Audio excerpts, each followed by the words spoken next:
Assalamualaikum warahmatullahi wabarakatuh. Bertemu lagi dengan saya, Denny Makarim dari DHM Partners. Teman-teman sekalian, kita akan melanjutkan bahasan mengenai sisa-sisa pertanyaan yang belum terjawab dalam kajian IR, kajian ketenagakerjaan yang lalu-lalu. Pertanyaan yang akan saya bacakan sekarang adalah pertanyaan mengenai merumahkan karyawan.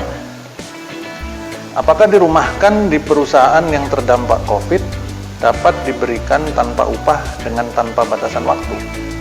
Nah, jadi ada pertanyaan ini mengenai merumahkan karyawan. Teman-teman sekalian, kondisi COVID ini, pandemi ini memang mempengaruhi berbagai macam kehidupan, termasuk juga kehidupan perekonomian, dalam hal ini bisnis.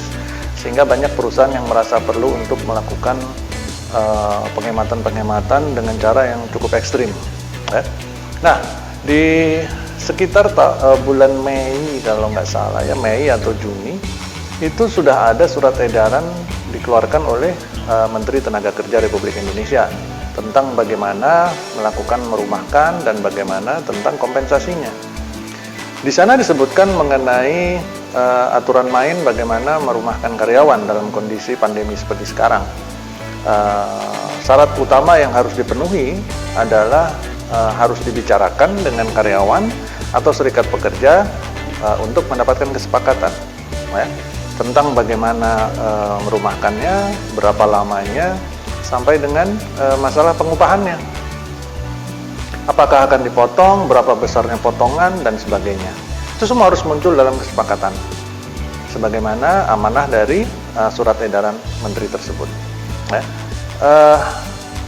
Apa yang tersebut dalam surat edaran itu, teman-teman sekalian, ternyata bukan hal baru dalam undang-undang tenaga kerja kita. Dalam undang-undang ketenagakerjaan yang berlaku di Indonesia hari ini, yaitu Undang-Undang 13 tahun 2003 tentang ketenagakerjaan, hal kesepakatan yang disampaikan dalam surat edaran Ibu Menteri bulan Mei atau Juni kemarin, itu sebenarnya sudah diatur. Ada di dalam pasal 55, seperti yang selalu saya sampaikan dalam kajian, pasal 55 Undang-Undang 13 tahun 2003, di sana mengatur tentang kesepakatan. Kurang lebih bunyinya adalah perjanjian kerja tidak dapat dirubah dan atau dibatalkan kecuali atas kesepakatan para pihak. Dalam konteks ini, yang dirubah apa? Kondisi pengupahannya, kondisi hari kerjanya menjadi tidak ada bekerja sehingga di rumah, kondisi upahnya yang tadinya harus dibayar menjadi tidak dibayar atau dibayar hanya sebagian, semuanya harus muncul dalam kesepakatan. Sehingga kata kunci dari pertanyaan ini jawabannya adalah kesepakatan. Kalau ada kesepakatannya, maka sah-sah saja. Silahkan dijalankan kesepakatan itu, karena memang kondisinya memang sedang seperti ini ya. Tetapi apabila tidak ada kesepakatan, ini yang menjadi sumber masalah baru, teman-teman sekalian. Berhati-hatilah para perusahaan, berhati-hatilah para manajemen, para praktisi HR dalam menjalankan kegiatan merumahkan karyawan di perusahaan yang masing-masing. Karena tanpa kesepakatan, berarti apa yang kita lakukan untuk merumahkan karyawan atau mengurangi pembayarannya adalah hal yang ilegal ya. Sehingga itu akan berdampak negatif dan berbalik kepada perusahaan kita sendiri.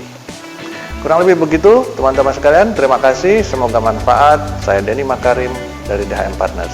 Wassalamualaikum warahmatullahi wabarakatuh.